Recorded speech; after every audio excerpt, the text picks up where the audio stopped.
Ladies and gentlemen, Trump's daughter in law claims he's the biggest victim in history. No one has been more victimized than her father in law, Donald Trump. This is according to what she said. So she now is the co chair of the RNC. Yeah, what a coincidence, right? He's running for president, and his daughter in law is co chair of the RNC. Privileges screaming all over the place on this one. So she sends out a false claim to voters that the 2020 election was a massive fraud. This is what she's saying. Well, shoot, I guess she is Donald Trump's daughter in law. She's just mirroring everything he said. I see how you do it, Laura. You just know how to play the game. So, Donald Trump's daughter in law sensationally claimed that her father in law is more victimized than anyone in history, while warning Democrats that they can only lie for so long during an appearance on a right wing network, Newsmax. There's never been anyone in the history, I don't think, that has taken as much income as Donald Trump. Donald Trump is not a victim of anything, okay? Laura. So, anyway, before falsely stating that the GOP front runner, who currently faces 4 criminal trials, had been vindicated. Boy, she's laying it on thick, isn't she? Laura, an aspiring singer and current co chair of the RNC, went on to say that Trump is faced with nothing but misinformation and disinformation. She sounds like a walking propaganda machine.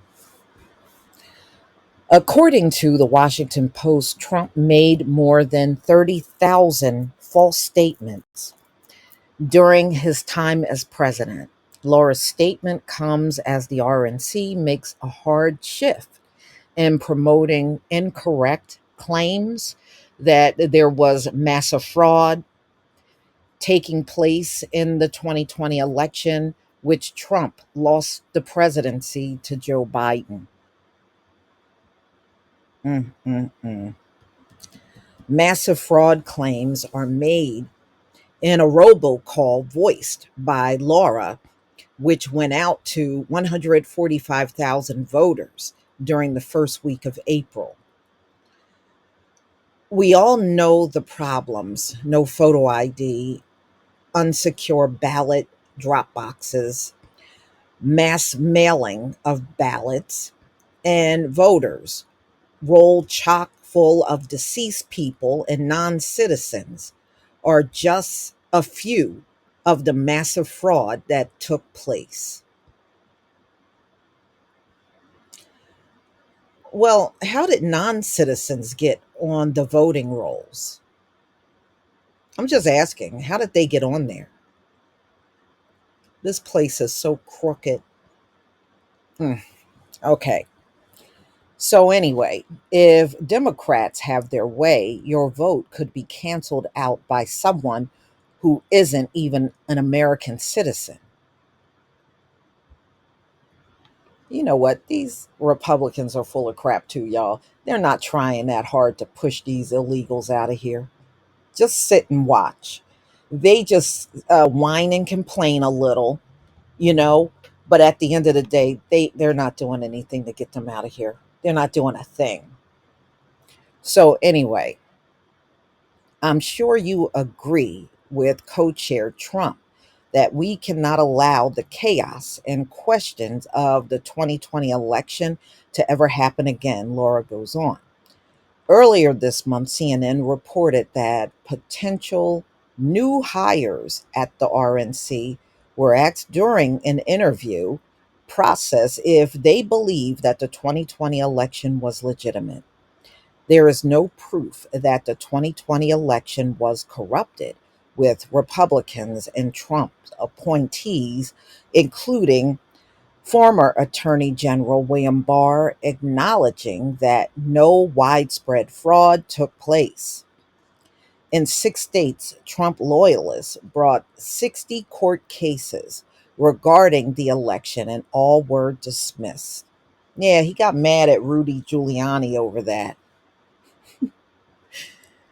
Last month, the RNC voted to install Trump's hand-picked leadership team, completing his takeover of the National Party as the former president prepares to be officially named as GOP nominee once again.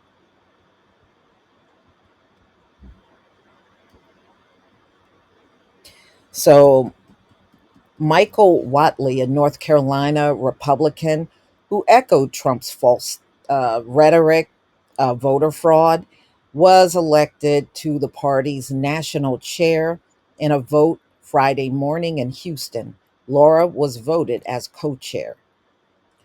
Trump's team is promising not to use the RNC to pay his mounting personal legal bills.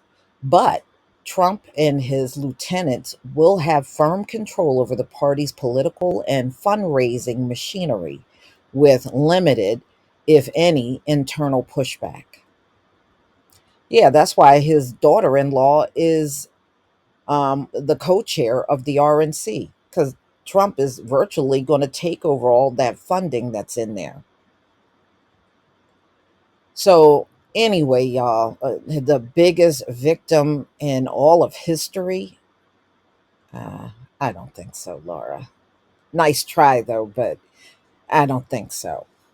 You know, Donald Trump, a lot of this stuff that he's being accused of, he really did. He really did, plain and simple. So there is no making a victim out of this man at all. I'm sure not buying that Donald Trump is a victim. Donald Trump is the face of privilege. That's why he has been out here as long as he has been, doing the things and money laundering and lying about how much he really has, and calling himself a billionaire when he really wasn't one. And now you see him out here hawking all these different merchandises, shoes and sneakers, Bibles, and he's still selling those MAGA hats and all that stuff. Yeah, that's not what a billionaire does. Okay. And it's pretty obvious that Donald Trump has been cheating the system for a very long time to be where he is. So, y'all, let me know if you think Donald Trump is some victim like Laura Trump is trying to say, his daughter in law. Please leave your comment and subscribe. Don't forget to hit on the notification bell, and I'll see you on the next video. Peace, family.